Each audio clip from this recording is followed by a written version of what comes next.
America के high school और college में खेल एक मनोरंजन, एक एंटरटेनमेंट है।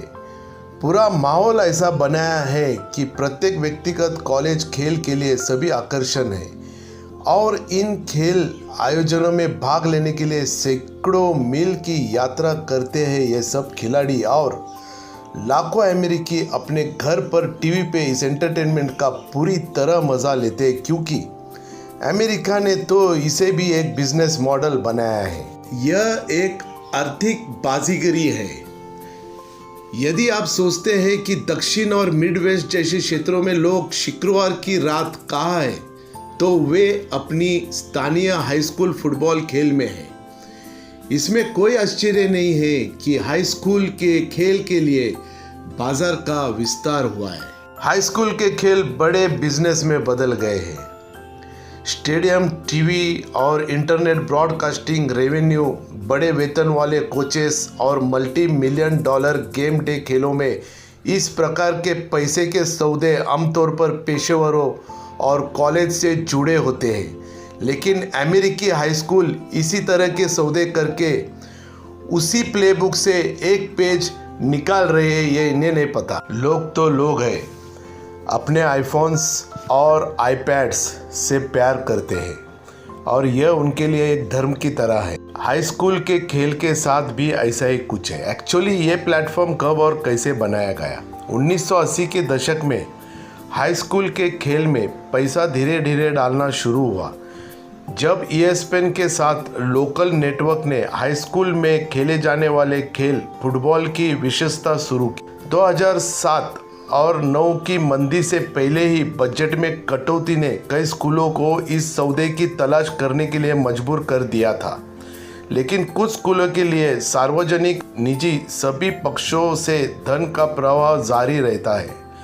उदाहरण के लिए $60 मिलियन का हाई स्कूल फुटबॉल स्टेडियम, जिसमें 18,000 सीटें हैं, मौजूद हाई स्कूल फुटबॉल स्टेडियम के नवीकरण में मदद करने के साथ साथ स्टेडियम के नामकरण अधिकार प्राप्त करने के लिए $5 लाख का भुगतान किया। लोकल बिजनेस के साथ इसी तरह के हाई स्कूल स्टेडियम के नामकरण के सौदे होते रहते हैं। प्रसारण अधिकार और धन का भी विस्तार हो रहा है। खेल में पैसा अगली पीढ़ी की तलाश में है और हाई स्कूल के खेल आर्थिक रूप से बहुत बड़े हैं। यह एक तरह से स्वाभाविक है कि बड़ा पैसा उस दिशा में जा रहा है। हाई स्कूल का स्पोर्ट्स जो बिजनेस करने के विकास को गति दे रहा है। कॉलेज का कैंपस जिसमें छात्र रहते हैं, उनका ठाटमाट देखिए। कमरे के अंदर रसोई घर, यह हालांकि एक अपार्टमेंट की तरह ही लगता है, जो आपको सब सुविधा देती है, जैसे कि डबल बेड, उसके साथ club house, movie theatre, sound proof music, swimming pool, volleyball, basketball court शामिल है। एक स्टूडेंट्स के माँ बाप को स्कूल वाले लालच देते हैं, ये सब फैसिलिटीज़ बता के फुसलाते हैं, और यदि स्कूल वाले इसमें असफल रहे, ये फंड्स जनरेट करने में असमर्थ है, तो संभावना है कि आपको अपना स्कूल बंद करना होगा। एक स्कूल को अपने मूल वादे को पूरा करने के लिए एक निश्चित स्तर की प्रॉफिट प्राप्त करने की आवश्यकता होती है। बिजनेस अपने कस्टमर को प्रोडक्ट और सर्विस प्रदान करके संचालित होते हैं। स्कूल छात्रों कस्टमर को शिक्षा एक सर्विस प्रदान करके संचालित होते हैं। हालांकि कस्टमर वास्तव में छात्र नहीं, बल्कि उनके अपने माता पिता है और परिवार है।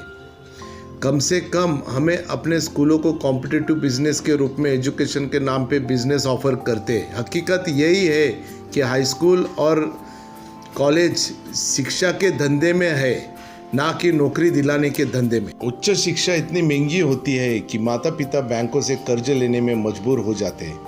कनाडा और इंग्लैंड में कर्जदार तब तक अपनी शिक्षा लोन चुकाना शुरू नहीं करते जब तक कि वो पर्याप्त आय अर्जित नहीं कर लेते। यदि आप अपने स्टूडेंट्स का लोन भुगतान नहीं करते या आप अपना भुगतान देर से करते, तो आपका लोन डिफ़ॉल्ट हो सकता है और इसकी सूचना राष्ट्रीय क्रेडिट रिपोर्टिंग एजेंसियों को दी जाएंगी।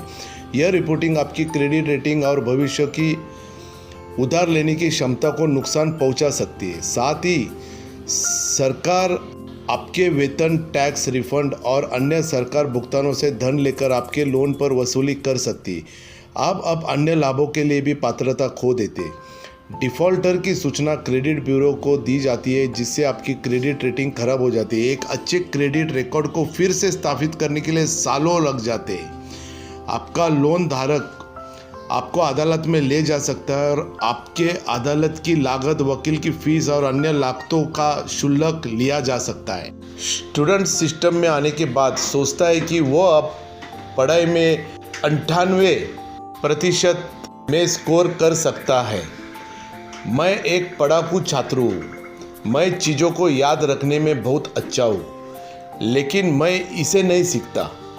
मैं इसे अपने टेस्ट या असाइनमेंट के लिए काफ़ी लंबे समय तक याद रखता हूँ, फिर मैं इसे एक दिन बाद भूल जाता हूँ।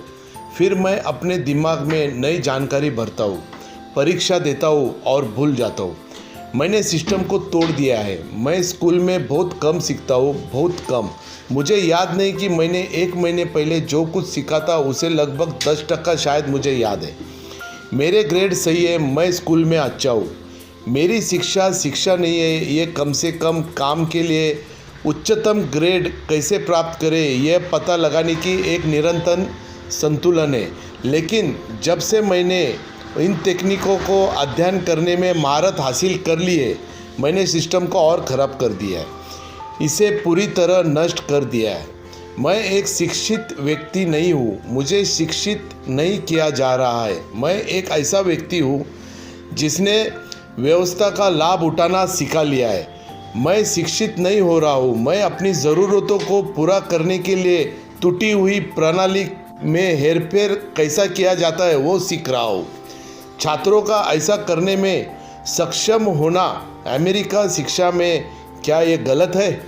मुझे गलत मत समझिए, ग्रेड और कॉलेज महत्वपूर्ण है, लेकिन ऐसा लगता है कि सिस्टम किसी और चीज़ की तुलना में पैसे बनाने पर अधिक केंद्रित है और यह किसी के लिए अच्छा नहीं है। कुछ स्कूल गुणवत्तापूर्ण शिक्षा प्रदान करने के लिए अपनी पूरी कोशिश कर रही है, लेकिन कई पैसे के लिए इसमें है। यह जानना अधिक से अधिक चुनौतीपूर्ण होता जा रहा है कि किन स्कूलों पर भरोसा किया जाए और किन से बचा जाए। यदि आप एक शिक्षा प्राप्त करने के बारे में सोच रहे हैं तो अपना शोध करें और एक ऐसा स्कूल चुनें जो आपके पैसे के लिए सबसे अच्छा धमाका दे। भारत दुनिया के 25% से अधिक इंजीनियरों का उत्पादन करता है, लेकिन जब नोबेल पुरस्कार की बात आती है तो हम शीर्ष 10 में नहीं है। यह एक केस क्यों है? एक बिजनेस के रूप में शिक्षा ने हमारे समाज को सड़ा दिया है। कई कॉलेज में छात्र रिश्वत देकर उच्च ग्रेड प्राप्त कर सकते हैं। इसका मतलब यह है कि जिन छात्रों को अच्छी नौकरी मिल रही है, ज़रूरी नहीं कि वो सबसे अच्छे हैं, बल्कि वो छात्र है जो अधिक से अधिक पैसा देने को तैयार है। चलिए, कॉमन लोगों के लिए जिस तरह से मुफ्त शिक्षा वास्तव में काम करती है वो इस प्रकार है। यूनिवर्सिटीज़ अपने आने वाले वर्ग के आकार का एक्सपेंशन नहीं करेंगे, क्योंकि इकोनॉमिक्स अब एक्सपेंशन के लिए नहीं रहेगा। यानी नए आने वाले छात्रों के लिए निश्चित संख्या में ओपन स्लॉट रहेंगे। यूनिवर्सिटीज़ अभी भी प्रवेश मानदंड निर्धारित करता है और छात्रों को उपलब्ध स्लॉट के लिए कंपटीशन करना होगा। पैसा अब एक बाधा नहीं होने के कारण अधिक छात्र खुले स्लॉट के लिए कंपटीशन करेंगे और सर्वश्रेष्ठ का सिलेक्शन किया जाएगा। जो लोग यूनिवर्सिटी के लिए कट नहीं करते वे कम्युनिटी कॉलेज जाएंगे, वो भी फ्री में। लेकिन कई कम्युनिटी कॉलेज ऑलरेडी फ्री में एजुकेशन देते हैं या लगभग फ्री है। वास्तव में कई परिवर्तन नहीं। अच्छे रिजल्ट आने के बाद यूनिवर्सिटी में आने वाले बेहतर छात्र हो गए। यही कारण है कि अन्य देश जैसे जर्मनी, फिनलैंड, डेनमार्क, ऑस्ट्रेलिया ये पहले से इस सिस्टम में चले गए और फ्री एजुकेशन दे रहे हैं। कल्पना कीजिए कि अगर डॉक्टरों को छात्र लोन में $2.5 लाख का भुगतान नहीं करना पड़ता है तो हमें स्वास्थ्य देखभाल की लागत को कितना कम कर सकते हैं। देखिए, ये दुनिया के सबसे अमीर देश है और ये दुनिया में सबसे ज़्यादा ट्यूशन फीस लेने वाले देश है। पहली नंबर में है United states, Australia, Austria, Canada, Japan, Italy. लेकिन इनमें ऐसे भी देश है जिसमें फ्री एजुकेशन दिया जाता है, और वो है डेनमार्क, एस्टोनिया, फिनलैंड और जर्मनी।